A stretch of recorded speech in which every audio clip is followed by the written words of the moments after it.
Today's video deals with the Ruger number 1, and on the table I have the Ruger number 3 and the Ruger number 1.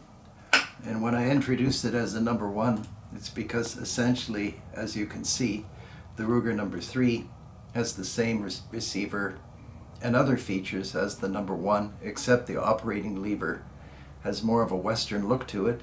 It has the straight grip stock, and the barrel configuration is slightly different. Actually, if you're familiar with the Ruger 44, it has the barrel band at the end barrel band front sight and the barrel band on the fore end. And I probably should make a couple of remarks before going into the technical details of the rifle. And it's one of these rifles. I'm quite surprised they're still being made. It's a rifle that is probably best described as pure and simple and straight and true, as the saying goes. And the reason this is clicking is I have the fore end loosened. If you ever get sick of choosing bolt actions and you don't know whether to buy a Ruger bolt action or a Remington or some other bolt action, just buy a Ruger number 1. Maybe you need more shots, I don't know. I generally find that's not the case, but I suppose there are parts of the country where, there are running shots at game, and it never hurts to have a second shot. On the other hand, like I said, if you really want to capture the essence of hunting, a Ruger number 1 is a fantastic choice. And you never have to speculate, do you have the right rifle or is it good enough? This is an entirely classic single shot rifle, and no one can ever say anything really about single shot rifles. They just embody everything that makes hunting great and extremely accurate. Now I'll take off this fore end and I'll just show you the mechanism. So we have a falling block. So a block falls, you're familiar with that. And the cartridge is inserted. You raise the block. It's entirely solid. This action, I would say, will never fail. The hammer is visible here. That's the bottom of the hammer. So when you pull the trigger, it flies in an arc forward. And unlike some falling block rifles, this action is activated by a spring in here, and the ejector is here on this side. So everything is in the fore end. And the block, some people don't believe me, and they own Ruger number 1s. The block is not symmetrical, it's asymmetrical. And these surfaces are what keep the action closed. So I remember years ago somebody was talking to me about the relative strength of actions. And if you measure the bearing surface of this area and this area, this is far greater than the bearing surface of even a multi-lug bolt. There's just no way that this block is going anywhere. It's a tremendous action, and about the only thing that some people don't like is that it's one shot.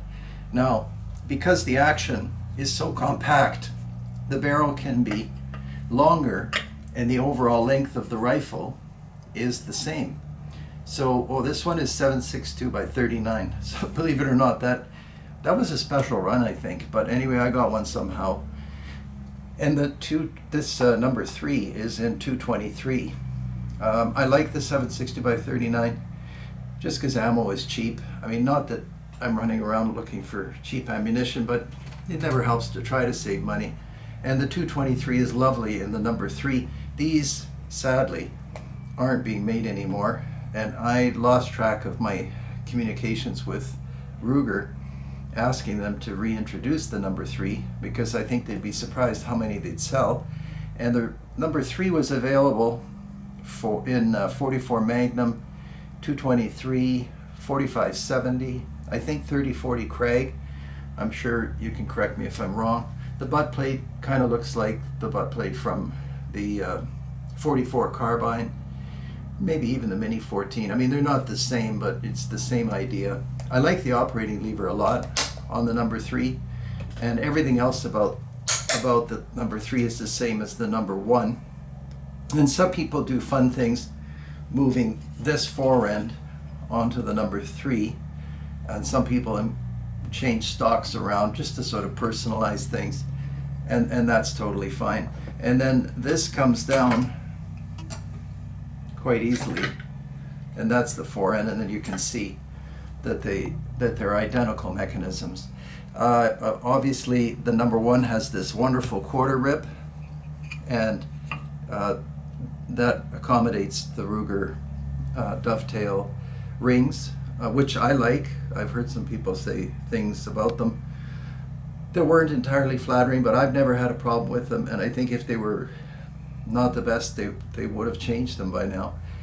Some people talk about how many screws and fasteners and so on for the quarter rip, and maybe there are a lot of screws, I don't know, but they're there and they work. And then you've got a folding rear sight, which is quite simple. And some people upgrade these with all kinds of different aftermarket products. I never found anything wrong with the rifle just as it is. I think it's a near perfect firearm.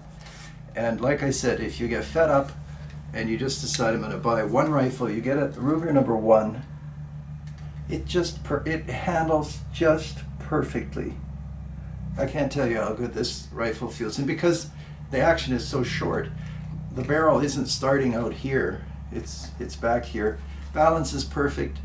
I mean, if you want, you can get fancier wood, but who needs fancier wood when it's this good? No cheek piece, but doesn't matter. Altogether, an ideal rifle, and you get one of these, like I said, 30-06, 270, 308, and maybe they're going to discontinue them. I keep hearing that rumor. That would be a bad thing. Maybe buy one before that happens. I took this out.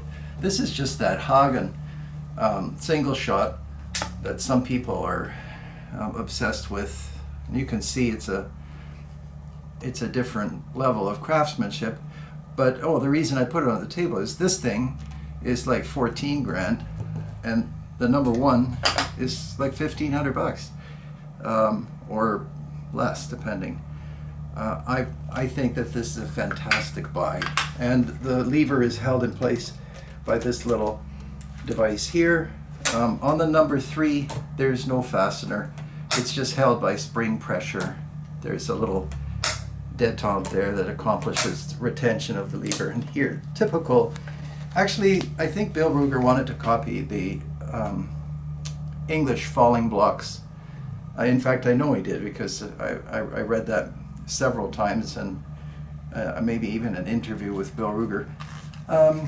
It's got a pistol grip cap, rubber butt plate, but altogether, this won't sound exceptional, because these are all the typical components of a rifle. But the way it all comes together on the number 1 comprises one of the best rifles ever made in the United States or anywhere. And I should mention that in my travels, I think I was in Germany, and for a while Hagn was taking these Ruger number 1s and installing a European style stock and engraving them, and they called them Hagn Rugers. But it gives you an idea, because I think Germany is capable of making anything, and they still use the Ruger as the basis for their rifle. And there are a lot of custom guns based on the number 1. So, and the checkering, this looked like machine cut checkering. But for many years, Ruger was hand cutting, and it could be hand cut. I'm not that good at telling it apart. And then a typical safety, nothing special there. Trigger is fine, but I can work with just about any trigger. But I don't think it's a target trigger, but it's definitely a good trigger. And again, the action is so simple, so few moving parts. It'll last virtually forever. An exceptional firearm, and the Ruger number 3. Maybe check Guns America and other places. I don't know, they must still be around, but I looked just before filming it.